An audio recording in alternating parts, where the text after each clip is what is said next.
কৃপালু শ্ৰীমন্ত শংকৰদেৱ পৰম গুৰুজনাৰ প্ৰপন্ন শিষ্য আমাৰ দ্বিতীয়জনা গুৰু মহাপুৰুষ শ্ৰী শ্ৰী মাধৱদেৱ। গুৰুজনাই অপূৰ্ব সৃষ্টি নামঘোষাৰ জৰিয়তে আমি সমস্তজনাকে সুন্দৰভাৱে উপদেশ প্ৰদান কৰি গৈছে।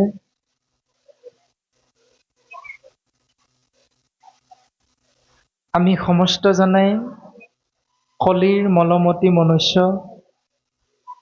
যিবিলাক নীতি নিয়ম আশ্ৰয় কৰি গৃহস্থী ধৰ্ম পালন কৰি এই সংসাৰখনত আমি সমস্তজনা বৰ্তি আছো, সেই সমস্তখিনি নীতি নিয়ম কৰ্মক ধৰ্ম বুলি আমি সমস্তজনাই বুজি পাওঁ। কম বেছি পৰিমাণে সকলোৰে জ্ঞাত কৰ্মই ধৰ্ম, আৰু সেই কৰ্ম ধৰ্মৰ বিষয়বস্তু বুজাবলৈ গৈ কৃপালু গুৰুজনাই আমাক এই জ্ঞানটো প্ৰদান কৰিছে।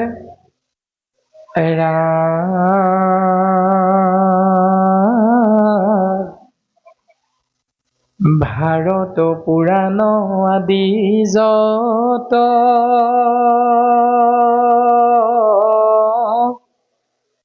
প্ৰকাশ কৰ নানা মত,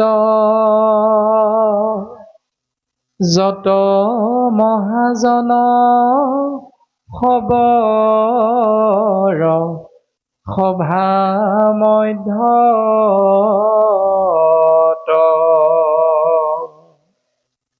পৰমানন্দ ৰসময়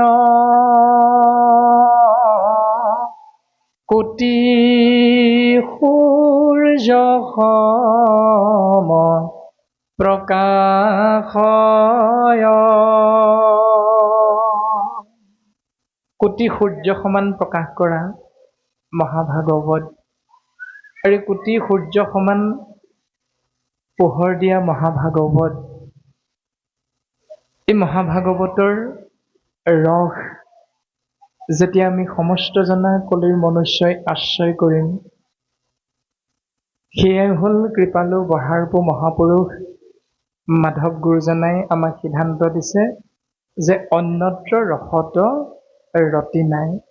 যেতিয়া কোটি সূৰ্য সমান পোহৰ দিব পৰা এই মহাভাগৱতক আশ্ৰয় কৰি আমি গৃহস্থী ধৰ্ম পালনৰ বাবে প্ৰত্যেকজনা শৰীৰধাৰী মনুষ্য আমি জীৱাত্মাই নিজক আগবঢ়াই লৈ যাবৰ বাবে চেষ্টা কৰিম। গুৰুজনাই এটি উদাহৰণেৰে আমাক ইয়াৰ সিদ্ধান্ত দিলে। মহাভাৰত 4 বেদ 14 শাস্ত্ৰ 17 ভাগী পুৰাণে যি নীতি নিৰ্দেশনা আমাক দিলে আমি সংসাৰত পালন কৰোঁ, এই সমস্তৰ উত্তৰটো দিলে যত মহাজন খবৰ সভা মধ্যত। যেনেকৈ এজন ৰজা আসনাধীষ্ঠ নোহোৱাকৈ, অৰ্থাৎ এখন ৰাজ্যত যেতিয়া ৰজাৰ আসন ভাগি শূন্য হৈ থাকে, ৰাজসভাত পাত্ৰ মন্ত্ৰী সেনাপতি আদিকে ধৰি বিভিন্নজন ডাঙৰ ডাঙৰ বিষয়ববীয়া আসনত আসনাধীষ্ঠ হৈ থাকিলেও ৰজাৰ আসন ভাগি যদি শূন্য হৈ থাকে, তেতিয়া সেই সভাভাগীৰ নাম হ'ল সাধাৰণ সভা। আৰু যেতিয়াই ৰজা আসনত উপবিষ্ট হ'ব, তেতিয়াই আমি সকলোৱে একমুখে স্বীকাৰ কৰোঁ সেই সভাভাগীৰ নাম হ'ল ৰাজসভা। ঠিক তেনেকৈ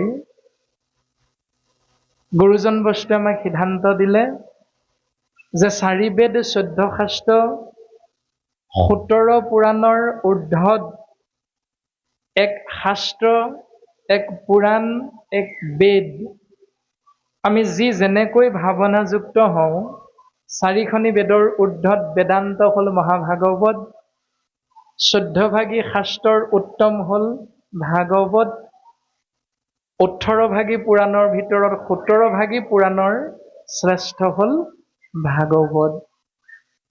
আৰু আজি আমি সমস্ত জনাই নিজক পৰ্যালোচনা কৰিবৰ বাবে গড়ভগা এই অঞ্চলটিৰ প্ৰত্যেকজনা বাপ আই আমি চিন্তা কৰি 3 দিনীয়া কাৰ্যসূচীৰে কল্পতৰু পুৰাণৰ সূৰ্য মহাভাগৱত এই শাস্ত্ৰভাগী আমি আশ্ৰয় কৰাৰ প্ৰয়াস কৰিছোঁ, জীৱন ধন্য কৰাৰ প্ৰয়াস কৰিম। এতিয়া প্ৰশ্ন হয় আমাৰ সমস্ত জনাৰে মনত ভাৱনা হয় যে ভাগৱততনো প্ৰকৃততে আছে কি?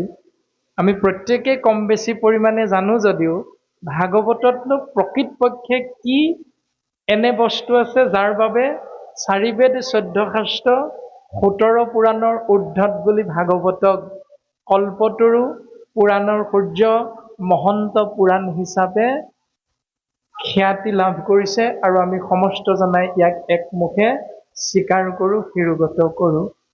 ইয়াৰ উত্তৰ হয়তো দিনৰ ভাগত আমাৰ অতিব সুহিত সন্দিকৈ বাপ জনাই প্ৰকাশ কৰি গৈছিল, তথাপিতো আমি আংশিক পুনৰ চুই দিব বিচৰা হৈছে যে 4 বেদ 14 শাস্ত্ৰ 18 পুৰাণৰ প্ৰণয়নকৰ্তাজনৰ নাম হ'ল কৃষ্ণ দ্বৈপায়ন বেদব্যাস। কৃষ্ণ দ্বৈপায়ন বেদব্যাস ব্যক্তি হ'ল এজন শৰীৰধাৰী জীৱাত্মা স্বৰূপ মনুষ্য, কিন্তু নাম হ'ল 3টা।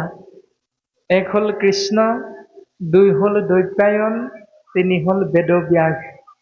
ইয়াৰো এটা কাহিনী আছে যে ব্যাসদেৱৰ পিতৃ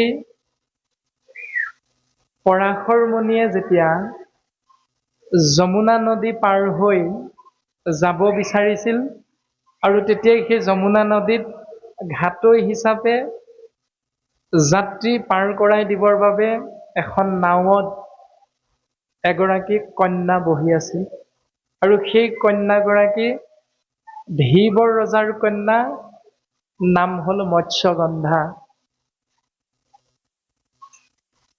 আৰু সেই পৰাশৰ ঋষিয়ে মৎস্যগন্ধাৰ ৰূপত মুগ্ধ হৈ তেৰাৰ লগত বিবাহ পাশত আবদ্ধ হয় আৰু যুগবলেৰে যমুনা নদীৰ মাজত এটি দ্বীপৰ সৃষ্টি কৰে আৰু সেই দ্বীপতেই তেওঁলোকে বহুকাল বিবাহ পাশত আবদ্ধ হৈ গৃহস্থী ধৰ্ম পালন কৰে, সংসাৰ ধৰ্ম পালন কৰে। আৰু তেৰা সমষ্টৰ মাজত এটি দেৱশিশুৰ জন্ম হয়, যি দেৱশিশুৰ শৰীৰৰ বৰণ কৃষ্ণ বৰণৰ হোৱাৰ বাবে তেৰাৰ প্ৰথম নাম হ'ল কৃষ্ণ। যিহেতু এটি দ্বীপত জন্মগ্ৰহণ কৰিছে, সেই সূত্ৰে তেৰাৰ দ্বিতীয়টো নাম হ'ল দ্বৈপায়ন। আৰু বেদৰ শাখা প্ৰশাখা ভাগ কৰি 4 বেদ 14 শাস্ত্ৰ 17 পুৰাণ লিখি বেদজ্ঞ শাস্ত্ৰজ্ঞ হিচাপে সমাজত জনাজাত হ'ল, যাৰ বাবে তেৰাৰ 3 নম্বৰ নাম হ'ল বেদব্যাস। এনেকৈ একেজন মনুষ্যৰে 3টি নাম নামাকৰণ হৈছে কৃষ্ণ দ্বৈপায়ন বেদব্যাস। আৰু আমি কিন্তু সমস্ত জনাই গুৰুৰ কৃপাত বেদব্যাস নামেৰেহে চিনাকি হওঁ বা চিনি পাওঁ। আৰু সেইজন বেদব্যাসে 4 বেদ 14 শাস্ত্ৰ 17 পুৰাণ লিখি আমাক ভাগৱতে সিদ্ধান্ত দিছে যে তেৰাৰ মনৰ উগুল থুগুল ভাৱনা অসুখ অশান্তিৰ মাজত দিন পাৰ কৰিব লগা হ'ল।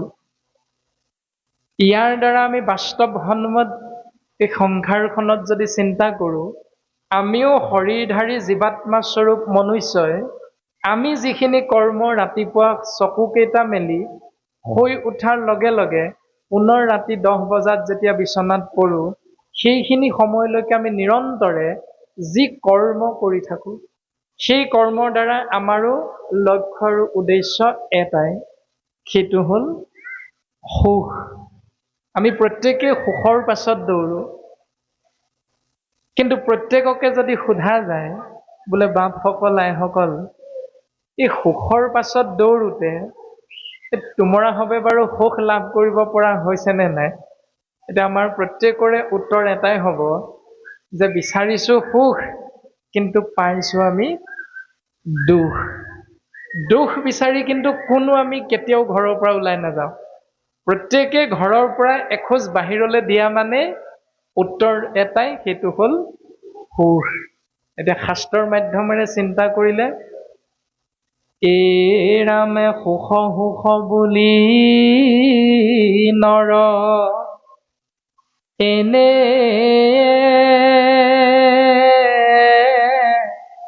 বলিয়া নেদেখিলে সুখ মুখ মাথো দুখ পায়া। সুখ সুখ বুলি মানুহবিলাক বোলে এনেই বলিয়া, সুখ বিচাৰোতে পাই মাথো দুখৰ উপৰি দুখ। এতিয়া সুখৰ উৎসটো হয়তো আমাৰ সুদৃঢ় বিশ্বাসৰ মাধ্যমেৰে আমি চিনিবলৈ চেষ্টা কৰা নাই, সেইকাৰণে আমি বিচাৰিছো সুখ কিন্তু পাইছো দুখ। এতিয়া আজিও আমাৰ আপোনাসৱ সমস্ত জনা কৃপালু বাপ বান্ধৱ ভাই মাতৃয়ে এই সুখ বিচাৰি 3 দিনীয়া কাৰ্যসূচী এভাগ হাতত ললে আৰু আজি দ্বিতীয়টো দিন। দ্বিতীয়টো দিনত উপস্থিত হৈ আমাকো যদি সোধা যায় বোলে বাপ সুখটো বিচাৰিছো কিন্তু দ্বিতীয় দিনত ভৰি দি আমি সুখটো পাইছো নে নাই পোৱা, হয়তো কোনো কোনো বাপ আয়ে স্বাভাৱিকতে উত্তৰটো নিদিয়াকো আমি উত্তৰটো পাই যাম কেতিয়া, যেতিয়া ৰাতি সিদ্ধান্তমুঠি গ্ৰহণ কৰাৰ পাছত যেতিয়া 11 মান বাজিব, তেতিয়া আমি উত্তৰটো পাম কেনেকৈ, পাঠাচাৰ্যসকলে খুঁটাকেইটা চাই চাই পঢ়ি থাকিব লাগিব। ৰাতি যেতিয়া 11 মান বাজিব তেতিয়া আমাৰ শ্ৰদ্ধাৰ পাঠাচাৰ্যসকলে সন্মুখত নামঘৰৰ খুঁটাকেইটা হিচাপ কৰি কৰি ভাগৱত ভাগ পঢ়ি থাকিব লাগিব। তেতিয়া আমি উত্তৰটো পাই যাম যে সুখ বিচাৰিছিলো কিন্তু পাইছো দুখ। কাৰণবিলাক এনেকৈ যোগ হৈ হৈ গৈ থাকে। প্ৰথম স্কন্ধৰ পদবন্ধে আমাক এই সুখৰ নামটো কৈছিল যে আত্যান্তিক সুখ। দ্বিতীয়তে আমাক ইয়াৰ বিষয়বস্তু প্ৰথম স্কন্ধৰ পদবন্ধত কৈছিল যে পৰম পদ। তাৰ পাছতে প্ৰথম স্কন্ধৰ পদে আমাক সিদ্ধান্ত দিছিল মায়াতৰণৰ উপায়। এই সমস্তখিনি কথা যদি আমি চিন্তা কৰো তেতিয়া ব্যাসদেৱৰ অসুখ আৰু অশান্তিৰ ঔষধটো দিলে দেৱঋষি নাৰদে বৈকুণ্ঠৰ পাৰিষদ, আৰু দেৱঋষি নাৰদে পোনপটীয়াভাৱে ব্যাসৰ মনৰ উগুল থুগুল হোৱাৰ চিন্তাৰ বেমাৰটোৰ ঔষধটো প্ৰদান কৰিলে। এৰা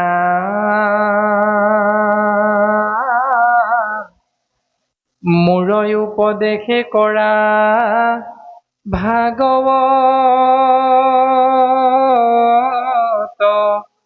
শাস্ত্ৰ প্ৰচাৰক গোবিন্দৰ গুণনাম মাত্ৰ। হে ব্যাস, মই তোমাক উপদেশ দিছো, তুমি আকৌ এভাগ শাস্ত্ৰ লিখা যাৰ নাম হ'ব মহাভাগৱত, যাক 18 নম্বৰ ভাগী পুৰাণ হিচাপে মহন্ত পুৰাণ, কল্পতৰু পুৰাণৰ সূৰ্য হিচাপে জীৱৰ মাজত প্ৰখ্যাত হৈ পৰিব। ইয়াত থাকিব কি গোবিন্দ মহাপ্ৰভুৰ নিৰ্গুণ নাম, নাথাকিব কি নিৰন্তৰে পশুৰ লোৱাইলা তুমি প্ৰাণ, নাহি মন্দ কৰ্ম আৰু ইহাৰ সমান। ইয়াত নাথাকিব বিনা কাৰণত পশু পক্ষীৰ প্ৰাণ হৰণ কৰা নীতি নিয়মৰ কথা। ইয়াত নাথাকিব যে স্বৰ্গ পাইব বুলি ৰংগে কাটৈ শংখ চাগ, স্বভাৱে লম্পট বিষয়ত অনুৰাগ। ইয়াত স্বাভাৱিকতে যিহেতু মনুষ্যবিলাক বিষয়ী, সেই বিষয়াসক্ত মনুষ্যবিলাকে স্বৰ্গলৈ যাব পাৰিম বুলি আনন্দ মনেৰে হাঁহ, ছাগলী, পাৰ, কুকুৰা, মহ আদিবিলাক নানা হিংসা ধৰ্ম কৰি নানা ক্ষুদ্ৰ দেৱ দেৱতাক পূজা অৰ্চনা কৰা এই ব্যৱস্থাটো এই উত্তম শাস্ত্ৰ 18 নম্বৰ ভাগী শাস্ত্ৰ মহাভাগৱতত নাথাকিব ব্যাস।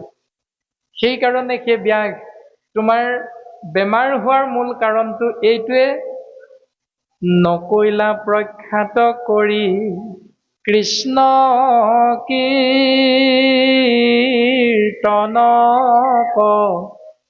প্ৰকটি কহিলা তুমি আনকে ধৰ্মক। তুমি আন দেৱধৰ্মবিলাকক প্ৰত্যক্ষ ৰূপত কলা জীৱৰ আগত, যিবিলাক আশ্ৰয় কৰা জীৱন ধন্য হ'ব, কিন্তু তুমি শাস্ত্ৰৰ তত্ত্ব মৰ্ম অৰ্থ বুজি নাপালা ব্যাস, যে প্ৰকৃততে কৃষ্ণ নামতহে জীৱৰ পৰম মংগল হ'ব, কৃষ্ণ নামতহে যে জীৱৰ পৰম গতি হ'ব। নকৈলা প্ৰখ্যাত কৰি কৃষ্ণ কীৰ্তনক, ইহাত সিজিল ঋষি পৰম অন্যায়, নাহি সুস্থ চিত্ত তব এহি অভিপ্ৰায়। তোমাৰ অসুখ আৰু অশান্তিৰ মূল কাৰণ এইটো, সেইকাৰণে তোমাৰ এনেকুৱা হৈছে।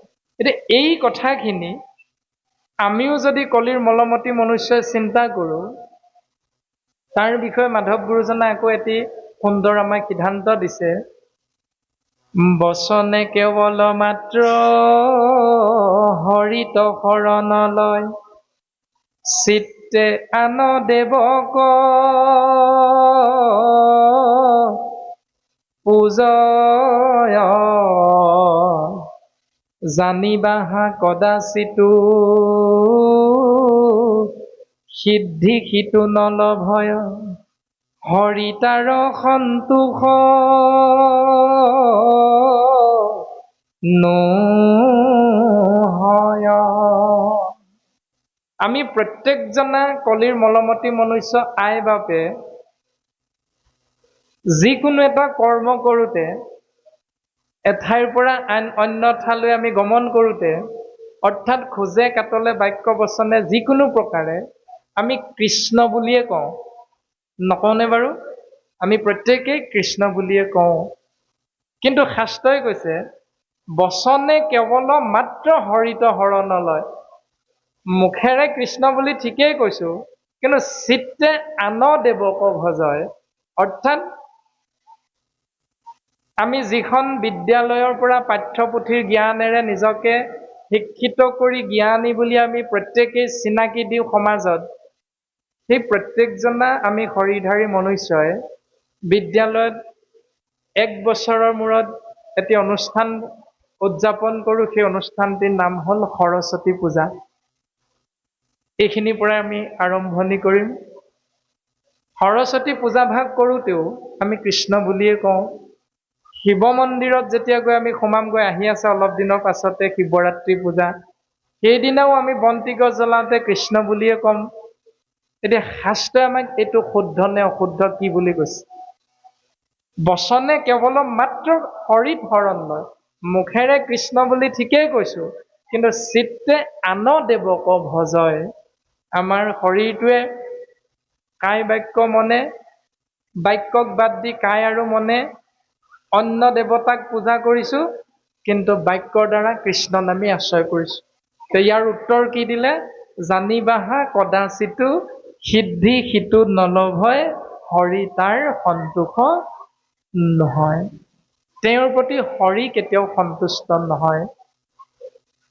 এনেধৰণে কোৱাৰ লগে লগে আমি প্ৰত্যেকে নিজকে চিন্তা কৰিম তেতিয়া, যে যেতিয়া আমাৰ সন্তানটিয়ে, এতিয়াতো মেট্ৰিক পৰীক্ষা হৈয়ে আছে, হায়াৰ ছেকেণ্ডাৰী পৰীক্ষা হৈয়ে আছে, গতিকে প্ৰত্যেকেই এইটো চিন্তা কৰিম সাম্প্ৰতিক সময়খিনিত, যে মেট্ৰিক পৰীক্ষা দিবলৈ ওলোৱা ছাত্ৰী বা ছাত্ৰগৰাকীৰ যিসকল পিতৃ মাতৃ, হায়াৰ ছেকেণ্ডাৰী দিবলৈ ওলোৱা সন্তানটিৰ যিসকল পিতৃ মাতৃ, আমি সেইসকলে পৰীক্ষাৰ এদিন বা দুদিনৰ আগত নিশ্চয় কিবা এটা কৰ্ম আমি কৰিছিলোঁ। সেই কৰ্মটো কি? 2-3 মান ভকতক মাতি আনি অ হৰি অ ৰাম কৈ সন্তানক চাদৰ মেখেলা পিন্ধাই, সন্তানক ধুতি পঞ্জাবী পিন্ধুৱাই ভকতৰ আগত মোৰ দুৱাই ভকতৰ পৰা এভাগ আশীৰ্বাদ বিচাৰিছিলে। শাস্ত্ৰই সুন্দৰভাৱে এইটো সিদ্ধান্ত দিছে, ও ভকতসকলে যেবে কৰৈ আশীৰ্বাদ, তেবে সে মিলয় হিতু কৃষ্ণৰ প্ৰসাদ। প্ৰসাদ মানে কৃপা। যেতিয়া এজন ভকতে বা ভকতে সেইসকলক কৃপা কৰিব, তেতিয়াই শাস্ত্ৰই কৈছে ভগৱন্তৰ কৃপা বুলি। ঠিকেই কৰিলোঁ আমি। মেট্ৰিক পৰীক্ষাৰ আগত, হায়াৰ ছেকেণ্ডেৰী পৰীক্ষাৰ আগত নামঘৰত গৈ নামঘৰীয়া বাপজনক আমি আগবঢ়াই দিলোঁ, বোলে বাপ, অ' নামঘৰীয়া দেউতা, এই আমাৰ সন্তানটোৱে পৰীক্ষা দিব। আমি গুৱা পাণ এভাগ অৰিহণা সহিত আনিছিলোঁ, ধূপৰ পেকেট এটাও আনিছোঁ, মিঠাতেলৰ চাকি এগছো লৈ আহিছোঁ, আপুনি আগ কৰি দিয়কচোন। কওঁনে বাৰু আমি এনেকে? প্ৰায়সকল বাপায়ে আমি এনেকুৱা কিবা এটা নিয়ম পালন কৰোঁ। এইখিনিলৈকে ঠিকে আছে। ভগৱন্তই ভক্তৰ মনোবাঞ্ছা পূৰণ কৰি আপোনাৰ আমাৰ সমস্ত জনাৰে সন্তানবিলাকক মেট্ৰিকত, হায়াৰ ছেকেণ্ডেৰীত সুন্দৰভাৱে সুখ্যাতিৰে উত্তীৰ্ণ কৰোৱাই দিলে। এতিয়া উত্তীৰ্ণ কৰাৰ লগে লগে, ফলাফল ঘোষণা হোৱাৰ লগে লগে, সেই দিনটোত আমাৰ শিক্ষাৰ্থীসকলৰ পিতৃ মাতৃয়ে কোনটো নিয়ম পালন কৰে? এতিয়া সকলোৱে জানে, বৰা খানা। ৰাতিলৈ এটা খানা হয়। সেই খানাটোত কি হয়? গুৰুদেৱ নাম ভকত গুলিমাৰ, আমলৰীয়া হাঁহটো টানি আন। এই নিয়মটো আমাৰ সমাজত প্ৰচলিত হৈ আছে। এতিয়া শাস্ত্ৰই সেই কথাটো কৈছে যে ঈশ্বৰৰ কৃপা লাভ কৰিছিলোঁ আমি, আমাৰ সন্তানটোৱে সুখ্যাতিৰে উত্তীৰ্ণ হৈছে। কাৰণটো হ'ল গুৰুত দিম, ভকতত দিম, দেৱত দিম, নামত দিম, সেই প্ৰভু তুমি কৃপা কৰা। কিন্তু যিদিনা ফলাফলটো ওলালে, সেইদিনা বিনা কাৰণত আমলৰীয়া হাঁহটোৰ মৃত্যু হ'ল। গুৰু গুলিমাৰ, দেৱ গুলিমাৰ, ভকত গুলিমাৰ, নাম গুলিমাৰ। সেইকাৰণে কোৱা হৈছে, বচনে কেৱল মাত্ৰ হৰি শৰণ লয়, চিত্তে আন দেৱক ভজয়। ইয়াতো ব্যাসদেৱে সেই নিয়মখিনি প্ৰচাৰ কৰিছিল 4 বেদ, 14 শাস্ত্ৰ, 17 পুৰাণৰ মাধ্যমেৰে। সেইকাৰণে ব্যাসদেৱৰ অসুখ আৰু অশান্তি হৈছে। যদি এজন বেদজ্ঞ শাস্ত্ৰজ্ঞৰ ইমান জ্ঞানী হৈ, ত্ৰিকালদৰ্শী হৈও তেনেকুৱা কথা লিখি দিয়াৰ বাবে তেওঁৰ অসুখ আৰু অশান্তি হয়, তেতিয়াহ'লে সেইবিলাক নিয়ম পালন কৰিবলৈ গ'লে আপোনাৰ মোৰ কি অৱস্থা হ'ব? সেইখিনিকে জ্ঞান দিবৰ বাবে গুৰুজনাই আমাক এই অপূৰ্ব সৃষ্টি মহাভাগৱত দৰ্শন কৰাইছে। মূল সংস্কৃতত ব্যাসদেৱে প্ৰণয়ন কৰিছে, আৰু তাৰ পৰা 4 বেদ, 14 শাস্ত্ৰ, 17 পুৰাণৰ সাৰমথি কৃপালু গুৰুজন বস্তুৱে সংক্ষেপে আপুনি আমি সমস্ত জনাই, ধনী দুখীয়া, উচ্চ নীচ, শিক্ষিত অশিক্ষিত, গাঁৱলীয়া নগৰীয়া, সমস্ত জনাৰ কৃপা হোৱাকৈ সুন্দৰভাৱে ভাগৱত তত্ত্ব আমাক প্ৰদান কৰিছে। এতিয়া আমি শুনিম কেনেকৈ? শুনিবলৈতো সকলোৱে আহিলোঁ ইয়ালৈ। কালিও আহিছোঁ, আজিও আহিছোঁ, কালিলৈও আহিম। শ্ৰৱণ, শুনা মানে শ্ৰৱণ কৰা। কেনেকৈ শ্ৰৱণ কৰিম, তাৰ বিষয়ে আমাক ভাগৱতে সিদ্ধান্তটো দিছে। অপূৰ্ব সৃষ্টি নামঘোষাত মাধৱ গুৰুজনাই কৈছে, ভগৱন্ত ভক্তিযুক্ত পুৰুষৰ আত্মবোধ, মাধৱৰ প্ৰসাদে মিলয়, কৃষ্ণৰ কৃপাত যেবে গোচয় সংসাৰ ভয়, এহি মানে গীতাৰ নিৰ্ণয়, ৰাম এহি মানে গীতাৰ নিৰ্ণয়। ভগৱন্তৰ কৃপা পাবলৈহে আমি আহিছোঁ প্ৰত্যেকজনা। তাৰ উত্তৰটো হ'ল, ভগৱন্তৰ যদি কৃপা লাগে, ভগৱন্তৰ কৃপা পাবৰ বাবে পথ এটাই, ভগৱন্ত ভক্তি যুক্ত, যুক্ত মানে যোগ। ভগৱন্তক পাবলৈ ভক্তিক যোগ কৰি লোৱা ক'ত কায়ৰ লগত মানে শৰীৰটোৰ লগত বাক্যৰ লগত মনৰ লগত কায় বাক্য মনৰ লগত ভক্তিক যোগ কৰা যদি ভক্তিক কায় বাক্য মনৰ পৰা বিয়োগ কৰি থৈছা তেতিয়াহ'লে ঈশ্বৰৰ কৃপা লাভ কৰিব নোৱাৰিবা এতিয়া ভক্তি মানে কি ভজ হলে ধাতু ইক্তিন হল প্ৰত্যয় সমান ভক্তি এতিয়া ভজ মানে ধাতু বুলি কৈছে সেই ভজ ধাতুৰ অৰ্থটো হল ভাবি থকা ইক্তিন প্ৰত্যয়ৰ অৰ্থ হল আনন্দ যাৰ কথা নিৰন্তৰে নিৰবিচ্ছিন্নভাৱে ভাবি থাকিলে যিটো কৰ্ম নিৰবিচ্ছিন্নভাৱে কৰি থাকিলে যাৰ কথা ভাৱনা যুক্ত হৈ সেই ব্যৱস্থাটোৰ নামেই হল ভক্তি নিৰন্তৰে নিৰবিচ্ছিন্নভাৱে আনন্দৰ মাজত আমি সময়টো অতিবাহিত কৰিব পাৰিম তাৰ নামেই হল ভক্তি পুৰুষৰ আত্মবোধ বোধ মানে হল জ্ঞান পুৰুষ মানে হল জীৱ এতিয়া ভাগৱতে সেই দৰ্শনটো দিছে কৃপালু মাধৱ গুৰুজনাই নামঘোষাৰ জৰিয়তে যে ভগৱন্তৰ কৃপাধন্য হবৰ বাবে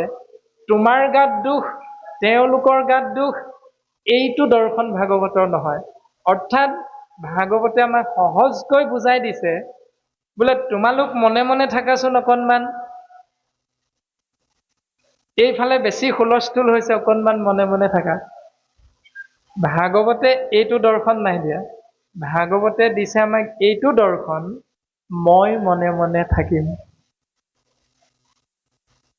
ভাগৱতৰ দৰ্শন হল আত্মবিশ্লেষণ মানে মই মনে মনে থাকিম যেতিয়া প্ৰত্যেকজন বাপ আয়ে আমি চিন্তা কৰিম মই মনে মনে থাকিম তেতিয়া পৰিৱেশটো খুব সুন্দৰ হৈ যাব আৰু যেতিয়া আমি বোলে তোমালোক মনে মনে থাকাচোন হুলস্থুল হৈছে তেতিয়া বেছি হুলস্থুল হৈ যাব সেইকাৰণে ভাগৱত দৰ্শনটো তোমাৰ গাত দুখ নহয় তেওঁলোকৰ সমাজৰ নিয়মটো ভুল নহয় আমাৰটো শুদ্ধ এইটো ভাগৱত দৰ্শন নহয় ভাগৱত দৰ্শন কায় বাক্য মন যিহেতু ঈশ্বৰৰ কৃপাত আমি আত্মাতত্ব লাভ কৰিছো সেইকাৰণে আমি আত্মাতত্বৰ থকাৰ যি স্থান শৰীৰৰূপী গৃহ এই শৰীৰৰূপী গৃহখনত থকা 11টা ইন্দ্ৰিয় 10টা ইন্দ্ৰিয়ৰ শ্ৰেষ্ঠতম অধিকাৰী ইন্দ্ৰিয়টোৰ নাম হল মন মনৰ আকৌ 4টা ভাগ সৰ্বমুঠ মন চিত বুদ্ধি আৰু অহংকাৰ 10 প্ৰাণ সহিতে 24টা তত্ত্ব যুক্ত এই শৰীৰটোত আমি ইন্দ্ৰিয়বিলাকক বুজাবলৈ চেষ্টা কৰিব লাগিব যে মই মনে মনে থাকিম মোৰ বাক্যৰ লগত মোৰ শৰীৰৰ আচৰণৰ লগত মোৰ মনৰ লগত কোন কেইটা নিয়ম নীতি কৰ্ম ধৰ্ম হিচাপে পালন কৰোঁতে শাস্ত্ৰই নকৰিবলৈ কৈছে সেইকেইটা আমি শাস্ত্ৰৰ লগত পদবন্ধে মিলাই নিজৰ জীৱনটো আগবঢ়াই নিবলৈ চেষ্টা কৰা এই ব্যৱস্থাটোৰ বিষয়ে ভাগৱতে আমাক সুন্দৰভাৱে জ্ঞান প্ৰদান কৰিছে ভগৱন্ত ভক্তিযুক্ত পুৰুষৰ আত্মবোধ বোধ মানে জ্ঞান অৰ্থাৎ নিজক বিশ্লেষণ কৰা ক'ৰ পৰা আহিলো কলৈ যাম এই সংসাৰত আমাৰ কৰ্ম কি কৰ্তব্য কি এই ভাৱনাবিলাক এই প্ৰশ্নবিলাকৰ উত্তৰ বিচাৰিবৰ বাবে কৃপালু গুৰুজনাই আমাক সুন্দৰভাৱে এনেকৈ ভাগৱত দৰ্শনটো দেখাব বিচাৰিছে আৰু আমিও সমস্তজনাই এই সিদ্ধান্তক যদি কাৰুগত কৰোঁ তেতিয়াহ'লে 3দিনীয়া কাৰ্যসূচীৰ আজি দ্বিতীয় দিনত ভৰি দি আমি বিশ্লেষণ কৰিম যে কৃষ্ণ কথা ভাগৱতত আছে বুলি যিহেতু কৈছে আমি কেনেকৈ শুনিম এতিয়া সিদ্ধান্ত দিছে এৰা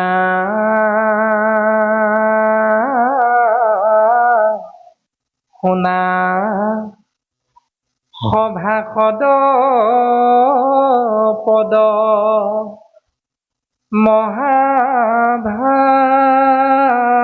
মহাভাগৱত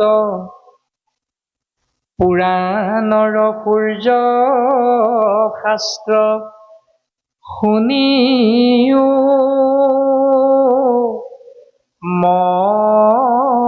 মহত্ব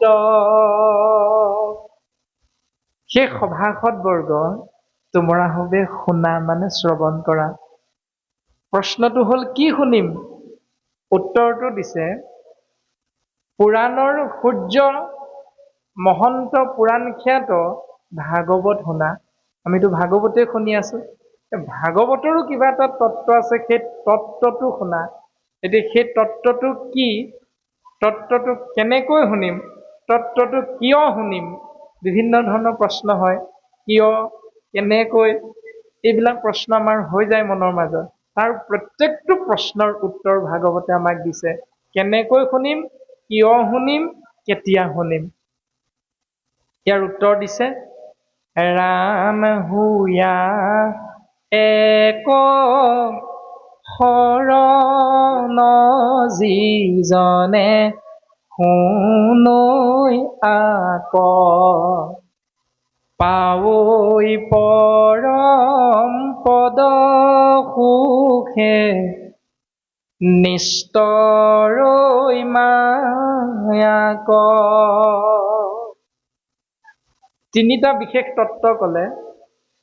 এক হ'ল পৰম পদ, দুই হ'ল আত্যন্তিক সুখ, তিনি হ'ল মায়াৰ পৰা পৰিত্ৰাণ পাবা। এতিয়া আমি যে ৰাতিপুৱা শুই উঠো, আমি ইতিমধ্যে প্ৰকাশ কৰা হৈছে, ৰাতি আকৌ বিচনাত পৰো, তাৰ মাজৰ সময়খিনিত বিচাৰি ফুৰো কি? সুখ। আৰু এই সুখৰ তত্ত্বটো হ'ল আত্যন্তিক সুখ। আমি যে সন্তান এটি জন্ম দিওঁ, বিয়া বাৰু কৰোঁ, তাৰ মূল উদ্দেশ্য কি? 84খন নৰকৰ ভিতৰত পুন্নাম নৰকৰ পৰা আমি পিতৃ মাতৃ সহিতে উপৰি পুৰুষসকল উদ্ধাৰ পাবৰ বাবে আমি গৃহস্থী ধৰ্ম পালন কৰাৰ ক্ষেত্ৰত বিয়া বাৰু পাতি সেই নিয়মেৰে আমি সন্তান জন্ম দিবলৈ বিচাৰো। এই ব্যৱস্থাখিনি পৰম পদ। আৰু সেই সন্তানটোক ডাঙৰ দীঘল কৰোঁ বিদ্যালয়ত নাম লগাই শিক্ষাগত অৰ্হতাৰ জৰিয়তে। এতিয়া প্ৰত্যেকজন বাপায়ে আমাৰ সন্তানটোক ডাঙৰ হৈ পকা মিস্ত্ৰী, কাঠ মিস্ত্ৰী, হাজিৰা কৰা এজন মজদুৰ হিচাপে গঢ়ি তুলিব বিচাৰো নে ডাক্তৰ ইঞ্জিনিয়াৰ কৰি তুলিব বিচাৰো? কোনটো বাৰু? আমাৰ সন্তানবিলাক ডাঙৰ হৈ কি হোৱাটো বিচাৰো? প্ৰত্যেকে ডাক্তৰ ইঞ্জিনিয়াৰ এনেধৰণে একোটা ভাল চাকৰি কৰি নিজৰ ভৰিত নিজে থিয় দি খুটি খাব পৰাকৈ আমি বিদ্যালয়ৰ পাঠ্যপুথিৰ জ্ঞানৰ মাধ্যমেৰে ডাঙৰ কৰিব বিচাৰো। এইটো হ'ল পৰম পদৰ ব্যৱস্থা, সামাজিক যিটো বাস্তৱসন্মত। কোনেও আমি হাজিৰা কৰা সন্তান এটি ব্যৱস্থাটো পালন নকৰোঁ। সকলোৱে পঢ়াই শুনাই ডাঙৰ মানুহে কৰিব বিচাৰো। কিন্তু পঢ়াই শুনাই ডাঙৰ মানুহ কৰি সেই পৰম পদটো দিবৰ বাবে যিটো ব্যৱস্থা আমি পালন কৰিব লাগে সেইটো কৰোঁ নে নকৰোঁ? সেইটোহে আচল বস্তুটো। সেইটোৰ বিষয়ে আমাক শাস্ত্ৰই সিদ্ধান্ত দিছে যে যদি এনেকৈ তোমাৰ সন্তানটোক ডাঙৰ চাকৰি এটা কৰাব বিচাৰা, তেতিয়াহ'লে তাক সেই পথটো আমি সুন্দৰভাৱে গাইড দিব লাগিব প্ৰত্যেকজন পিতৃ মাতৃয়ে। ঠিক তেনেকৈ শাস্ত্ৰই কৈছে সালোক্য, সাজুৰ্য, সাৰূপ্য, সামীপ্য আৰু মোক্ষ বা নিৰ্বাণ। এই 5 প্ৰকাৰ মুকুতিক পৰম পদ হিচাপে সিদ্ধান্ত দিছে। এই পৰম পদ কেইটা যদি তোমালোকক লাগে সেই জীৱ আত্মা, তেতিয়াহ'লে তোমালোকে প্ৰথম ভাগৱত মহান তত্ত্বটো শুনিব লাগিব। কেনেকৈ? উত্তৰটো হ'ল এক শৰণীয়া হয়। এক দেও, এক হেও, একত বিনে নাই কেও। এই যি হওঁ হবি আৰু পঢ়িবলৈ নামটো লগাই দিলো বিদ্যালয়ত, কি পঢ়ো পঢ়ি থাক, মোৰ চাবলৈ সময় নাই। এই বুলি মাক দেউতাকে এৰি দিলে সন্তানটোৰ অৱস্থা কি হ'ব? কলৈ যাওঁ গৈ থাক। তেতিয়া আপোনাৰ মোৰ সন্তান কেতিয়াও আপুনি মই বিচৰা ধৰণে নহ'ব। গতিকে সন্তানটোৱে বিদ্যালয়ত কি পঢ়িলে, শিক্ষকে কি শিকালে, প্ৰত্যেকটো কথা ৰাতি আমি পঢ়াৰ টেবুলত পিতৃ মাতৃয়ে সুধিব লাগিব। তেতিয়াহে আমি উত্তৰটো লাভ কৰিম ডাঙৰ হ'লে কেনেকুৱা হ'ব পাৰিব। ঠিক তেনেকে ভাগৱতে কৈছে কৃষ্ণ কথা শুনা, কিন্তু শুনিবলৈ যাওঁতে তুমি কেনেকৈ যাবা? উত্তৰটো হ'ল এক শৰণীয়া। যদি আমি কেনেবাকৈ দ্বিশৰণীয়া হৈছো, ত্ৰিশৰণীয়া হৈছো, বহুশৰণীয়া হৈ কৃষ্ণ কথা শুনিবলৈ আহিছো, তেতিয়াহ'লে পৰীক্ষাত পাছ কৰিব পাৰিবা, মেট্ৰিকৰ দেওনাখন পাৰ হ'ব পাৰিবা, কিন্তু তুমি যে ডাক্তৰ হ'ব পাৰিবা এইটো কিন্তু গেৰাণ্টি নাই দিয়া। পঢ়িলেই যে তুমি ডাক্তৰ হ'বা এইটো নহয়। ঠিক তেনেকৈ তুমি শুনিলেই যে পৰম পদ পাবা এইটো নহয়। শুনাৰ এটা ব্যৱস্থা আছে, সেইটো হ'ল এক হৰণ। এতিয়া আমি যদি দ্বিহৰণীয়া হওঁ, অৰ্থাৎ কেতিয়াবা সৰস্বতী পূজাতো গৈ অংশগ্ৰহণ কৰি গোপাল গোবিন্দ যদুনন্দন বোলে কৃষ্ণৰ চৰণে লৈলো শৰণ, নামাচাৰ্য হৈ নাম আশ্ৰয় কৰিছো, আৰু উঠি অহা যুৱক চামে যদি গুৰুজনাৰ আদৰ্শত অনুপ্ৰাণিতও হৈছো, কৃষ্ণ নাম দিহা নাম হিচাপে আশ্ৰয় কৰিছো, কিন্তু পৰিৱেশন কৰিছো সৰস্বতী পূজাৰ দিনা, বিশ্বকৰ্মা পূজাৰ দিনা। অন্য হাতেদি গুৰুজনাৰ অপূৰ্ব সৃষ্টি ভাওনাক যদি আমি তাৰ প্ৰতি আকৃষ্ট হৈ আমি যদি সেই ব্যৱস্থাটো দুৰ্গা পূজাৰ মণ্ডপত গৈ পৰিৱেশন কৰিছো, তেতিয়াহ'লে এনেকুৱা দ্বিহৰণীয়া নীতিৰ জৰিয়তে সেই জীৱই ঈশ্বৰৰ পূৰ্ণ কৃপা লাভ কৰিব নোৱাৰে। তাৰে উত্তৰ দি গ'ল যে বচনে কেৱল মাত্ৰ শৰণ লয়, চিত্তে আন দেৱক ভজয়। ভাগৱতে এই তত্ত্বটো আমাক দিলে। 2 নম্বৰতে ক'লে আত্যান্তিক সুখ, 3 নম্বৰতে ক'লে নিস্তৰৈ মায়াক। এতিয়া মায়াক নিস্তাৰ কৰাৰ মায়া বিষয়বস্তুটো আমাক গুৰুজন বস্তুৱে সিদ্ধান্ত দিছে। এই কথাটো 2য় স্কন্ধত প্ৰকাশ কৰিছিল যে বৈকুণ্ঠাধিপতি সৃষ্টি স্থিতি প্ৰলয়ৰ গৰাকী ইক্ষতত্বৰ চৰণ কমলত প্ৰজাপতি ব্ৰহ্মাদেৱে সেৱা নিবেদন কৰিছিল, হে প্ৰভু তোমাৰ সৃষ্টিৰাজিৰ ভিতৰত, তোমাৰ লীলাৰ ভিতৰত মোৰ জানিবৰ ইচ্ছা হৈছে যে মায়াৰ বিষয়ে, তুমি মোক মায়াৰ বিষয়ে জ্ঞান দিয়া প্ৰভু। তেতিয়া ভগৱন্ত পুৰুষে প্ৰজাপতি ব্ৰহ্মাদেৱৰ আগত মায়াৰ বিষয়ে প্ৰকাশ কৰিছে।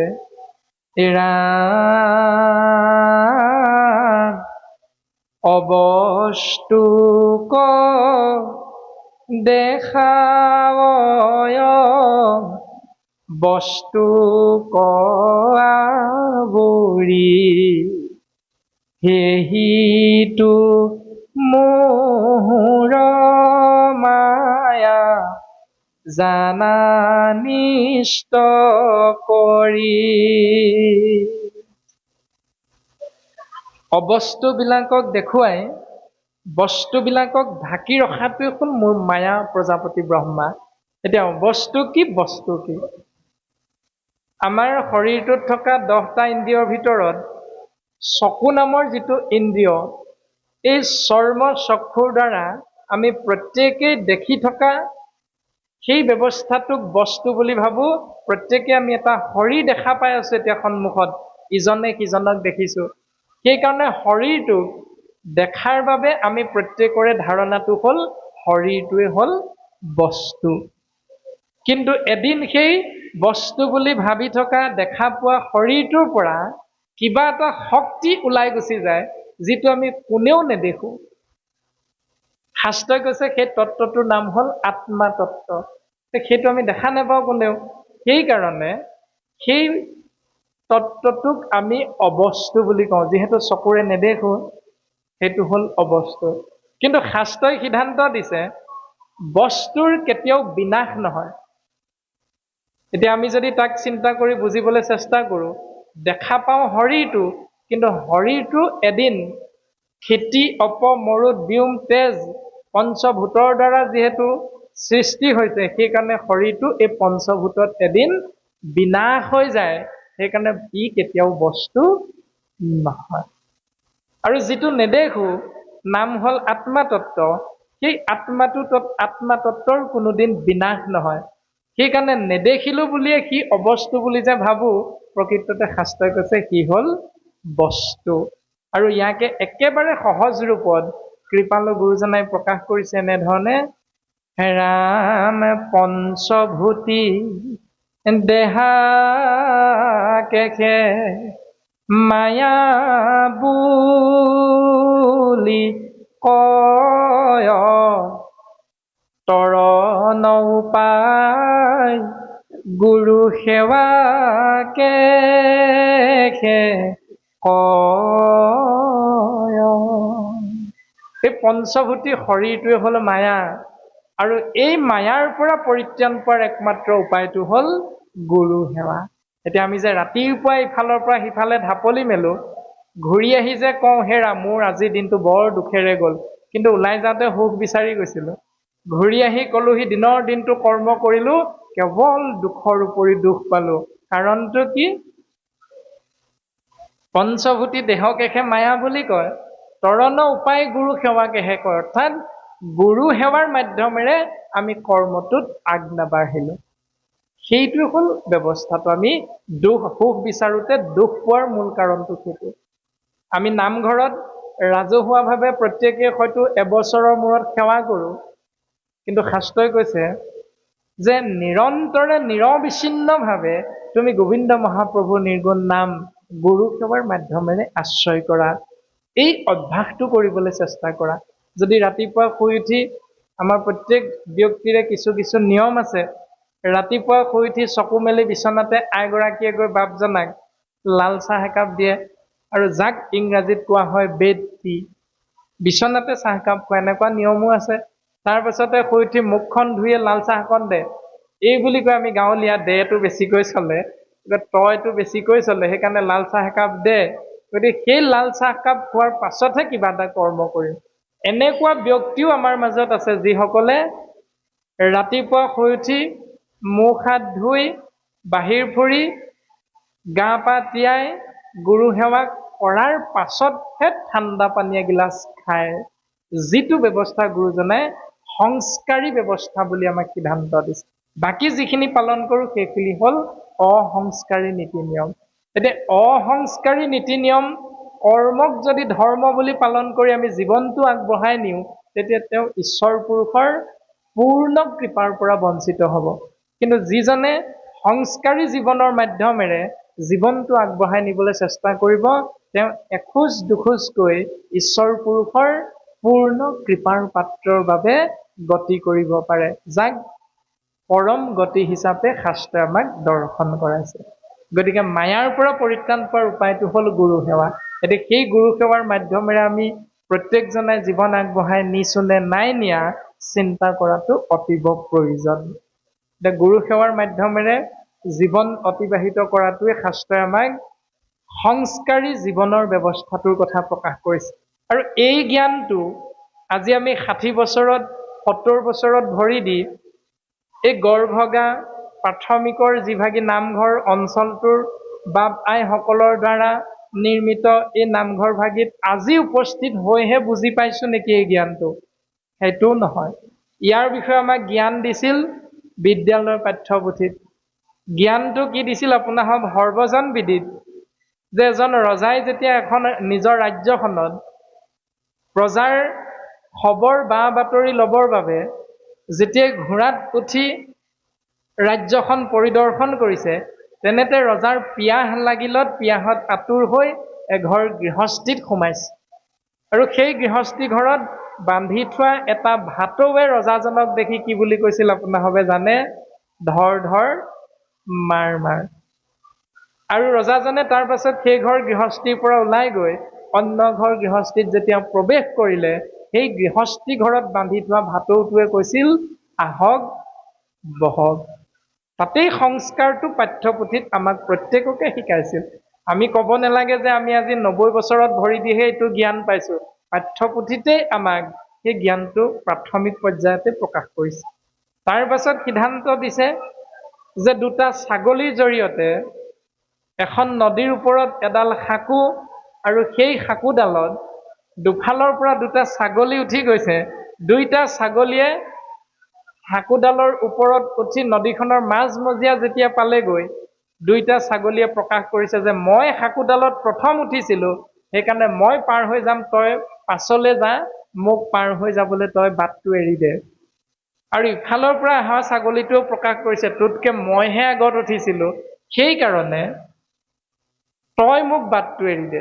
আৰু এটাই মানি নললে, মানি নোলোৱাৰ কাৰণে দুইটা ছাগলীয়ে অহং ভাৱনাযুক্ত হৈ যুঁজ কৰি দুইটা ছাগলী পানীত পৰি মৃত্যু হ'ল। সেইটো জ্ঞানো আমাক দিছে।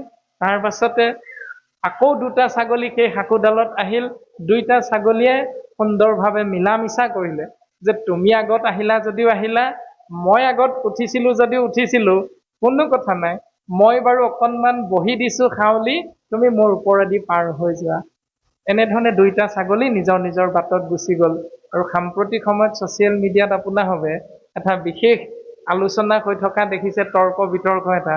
গতিকে আমি ভাবো আমাক পাঠ্যপুথিত দিয়া সেই জ্ঞানটো যদি আমি ব্যৱহাৰ কৰোঁ, এই সমস্যাটো সুন্দৰভাৱে শাস্ত্ৰসন্মতে সমাধানো হ'ব আৰু আমি সকলোৱে সুখে শান্তিৰে এই অসম ভূমিত অসমীয়া হৈ বসবাস কৰি থাকিব পাৰিম।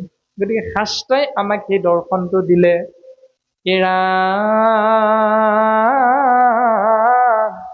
জানি এক চিত্তে নিতে শুনা কৃষ্ণ কথা,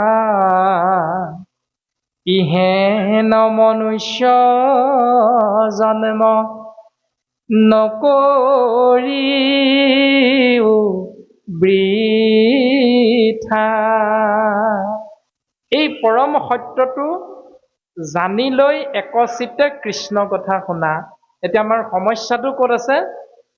কৃষ্ণ কথা সকলোৱে শুনিছো, আমি প্ৰথমে আলোচনা কৰা হৈছে, কৃষ্ণ বুলি সকলোৱে কৈছো, কিন্তু খেলি মেলিটো হৈ আছে জানি একচিত্তে নিতে শুনা কৃষ্ণ কথাৰ বিপৰীতে নাজানি কৃষ্ণ কথা শুনাৰ সেই ব্যৱস্থাটোকে আমি অধিক গুৰুত্ব আৰোপ কৰিছো। শাস্ত্ৰই কৈছে জানি লোৱা এই তত্ত্বটো, জানি লৈ তুমি একচিতে নিৰন্তৰে কেৱল কৃষ্ণ কথা শুনা। লাভ কি হ'ব? ই হেন মনুষ্য জন্ম, এই মনুষ্য জন্মটোৰ সফলতা হ'ব।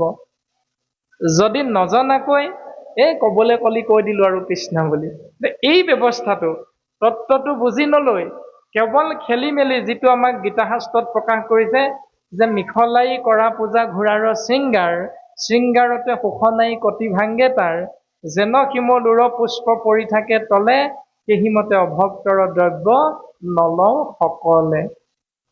এই খেলি মেলি ব্যৱস্থাটোৰে যদি আমি পালন কৰো, তেতিয়াহ'লে সেই জীৱনটো সফল জীৱন বুলি শাস্ত্ৰই আমাক নাই কোৱা। গতিকে বিফল জীৱন আৰু সফল জীৱন যাৰ যিটো ইচ্ছা, দ্বিতীয় স্কন্ধত প্ৰকাশ কৰিছে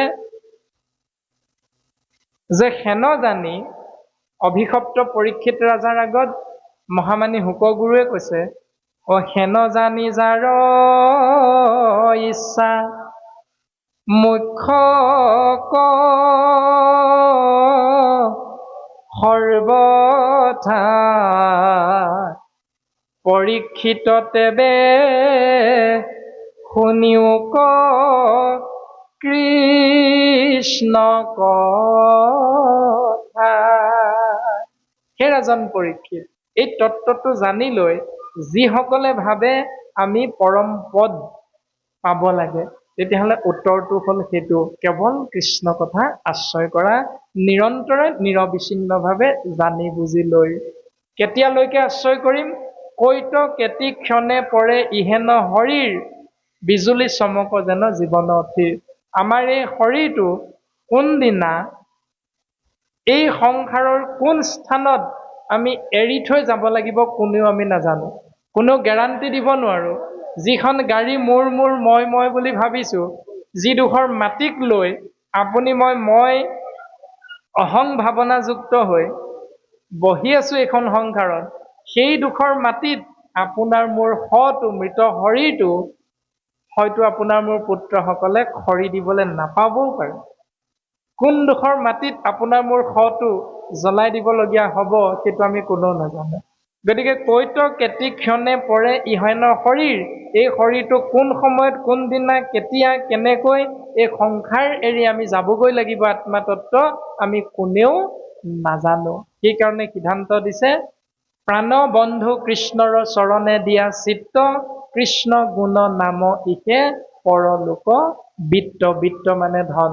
এতিয়া আমি ঘূৰি ফুৰো মহাত্মা গান্ধী মাৰ্কা থকা সেই কাগজ খিলাৰ পাছত, দৌৰি ফুৰো মানে পইচাটোৰ পাছত। আৰু শাস্ত্ৰই কৈছে ইহলোকৰ পৰা পৰলোকলৈ যাবৰ বাবে এটাই ধন, সেই ধনটোৰ নাম হ'ল গোবিন্দ কৃষ্ণ গোপাল গোবিন্দ যদু নন্দন কৃষ্ণ বিষ্ণু হৰি ৰাম, জগত যি প্ৰসিদ্ধ নাম, এই নাম ধন যদি তুমি আশ্ৰয় কৰা, সেই জীৱ এই সংসাৰত তুমি বিচৰা ধৰণে সুখে শান্তিৰে তুমি বসবাস কৰি থাকিব পাৰিবা। আৰু এই সংসাৰততো সুখ পাবাই, এই সংসাৰৰ পৰা, এই লোকৰ পৰা যেতিয়া পৰলোকলৈ যাবা, সেই পৰলোকতো তুমি কেতিয়াও দুখ পাব লগা নহয়। কেৱল তুমি এটাই পাবা, সেইটো হ'ল আত্যন্তিক সুখ। গতিকে সেই নামধন অপূৰ্ব সৃষ্টি মহাভাগৱতৰ মাধ্যমেৰে আমাক দৰ্শন কৰাইছে। জানি হৰি ভকতিত তেজিও আলাস, আউৰ কি মনুষ্য কইবা এৰা ইটো আহ। গতিকে জানি বুজি লৈ হৰি ভক্তিত নিজক অৰ্পণ কৰা, যিহেতু পুনশ্চবাৰ মনুষ্য জন্মটো পাম নে নেপাম তাৰ গেৰাণ্টি আমি কোনেও দিব নোৱাৰো। যে মই আকৌ মনুষ্য হৈ জন্ম ল'ম, তাৰ গেৰাণ্টি কোনেও দিব নোৱাৰো। সেইকাৰণে হৰি ভক্তি আশ্ৰয় কৰিবৰ বাবে, জানিবৰ বাবে, বুজিবৰ বাবে এলাহ ভাগৰ ত্যাগ কৰি ভকতৰ সংগলৈ যোৱা, অৰ্থাৎ সাধু সংগ অনুসৰা, শ্ৰৱণ কীৰ্তন কৰা, পৰিহৰা পাখণ্ড আচাৰ।